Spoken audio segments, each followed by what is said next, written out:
The bank vault had an incredibly heavy door weighing 20 tons, and its walls were reinforced with iron. The creators were so confident in its security that they didn't even bother installing a security alarm. It was considered an unbreakable vault. However, this illusion was shattered when criminals devised a clever plan, outsmarted the security measures for a full 27 hours, and managed to remain concealed inside the vault. Welcome back to another fascinating Docutainment video. This is the story of a remarkable bank heist, considered the largest in history. But before we dig into the details, let's transport ourselves to July 19, 1976. On that Monday morning, the staff of the Société Générale Bank in Nice, France, began their day. This bank was renowned for having the world's most secure and strongest vault. Now let's discuss what unfolded. As part of their routine, the bank staff approached the vault, which featured an incredibly heavy door with a highly complex lock. They entered the combination to unlock the door, but it stubbornly refused to budge.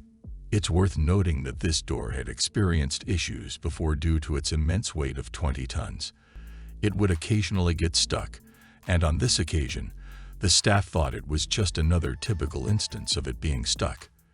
They promptly contacted the company that manufactured the vault. After about 30 minutes, experts from the manufacturing company arrived and attempted to open the door. Astonishingly, even these experts couldn't get the door to open. They made multiple attempts, but the door remained resolutely shut. The situation was becoming serious as customers were waiting, and the bank's reputation was at stake. After 3 hours of trying, the decision was made to drill a hole in the vault's wall to investigate why the door was jammed. Curiously, there were no signs of forced entry on the vault door, and none of its 4 walls exhibited any marks. After creating a hole with a heavy-duty drill, they peered inside and made a stunning discovery. The vault door had been welded shut from the inside.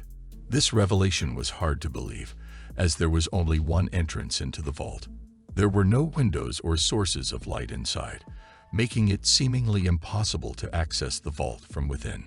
Among this puzzling scene, everyone realized that something extraordinary had occurred.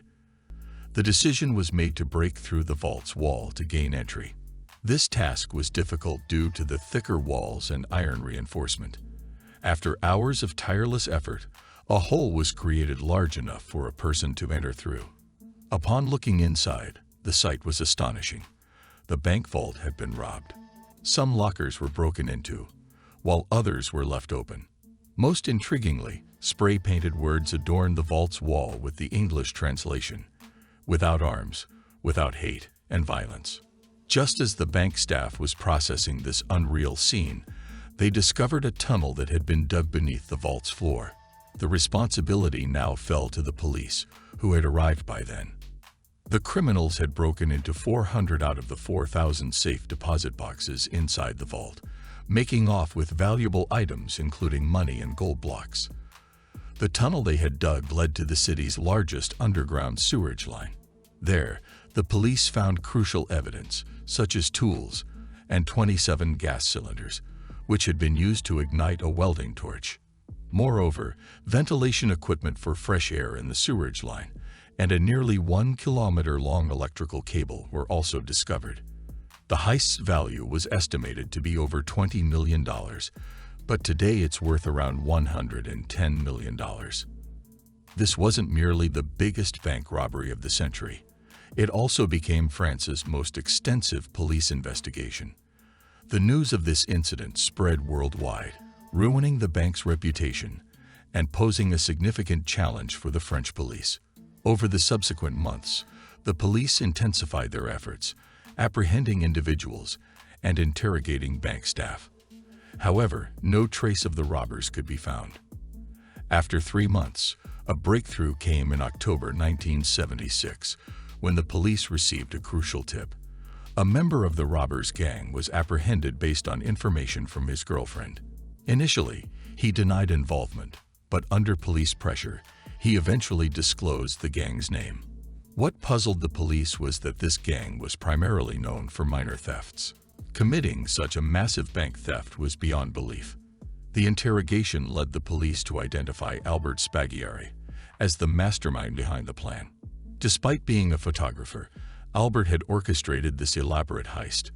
When the police arrested him, he appeared nothing like a criminal, with his simple attire and lifestyle in a regular house on the city's outskirts. Neighbors described him as an unassuming photographer who kept to himself. However, the reality of Albert Spaghieri was quite different from the image he projected. He promptly confessed to being the brains behind the bank robbery. While it seemed like the case was closed, it was only the beginning. Albert revealed that he had previously rented a locker in the same bank and used that opportunity to take photographs of its contents. He strategically placed an alarm clock in his locker, setting it for nighttime. When the alarm went off without triggering any security measures, he confirmed the absence of a security system in the vault. He then visited the city's government office posing as an engineer to acquire a city map. This map helped him identify the sewerage line's location relative to the bank and calculate the distance. Albert's calculations led him to dig a 26-foot tunnel from the nearest sewerage line to the bank's vault. This complex work took around 2 months, as it was done manually and only during the night when the bank was empty. He meticulously ensured that no noise would reach street level above the sewerage line. On the night of July 18th, between Saturday and Sunday, they finally entered the vault. Over the next 27 hours, they executed the robbery with calculated ease, even taking breaks for lunch and dinner inside the vault. Before leaving, they spray-painted those famous words on the vault's wall. The police proceeded with the investigation, and Albert was presented in court, where he confessed before the judge. During the interrogation, he had written down evidence of his plan and details of the stolen money using a code word on paper. He informed the judge that only he could decode the code word, and he would share the evidence solely with the judge. Albert was summoned to the judge's chamber for this purpose. While the judge began interpreting the map, Albert exploited the moment and jumped out of the room through a window. The room was on the first floor, and a car was conveniently parked beneath. Albert landed on the car's roof, quickly got up, and escaped on a waiting bike. Despite the police's relentless efforts, they couldn't apprehend him. After several years, Albert Spaghieri's interview was aired on an Italian TV show. During the interview, he hinted that he had been captivated by treasures since the age of 12 and fulfilled this passion through the theft. His remarks seemed to taunt the French police. Afterward, Albert's location remained a mystery, even after he died in 1989. His mother claimed that Albert's body had been left outside her house. I hope you've enjoyed and found this Docutainment video engaging. Thank you for your kind comments. Stay tuned for our next captivating video.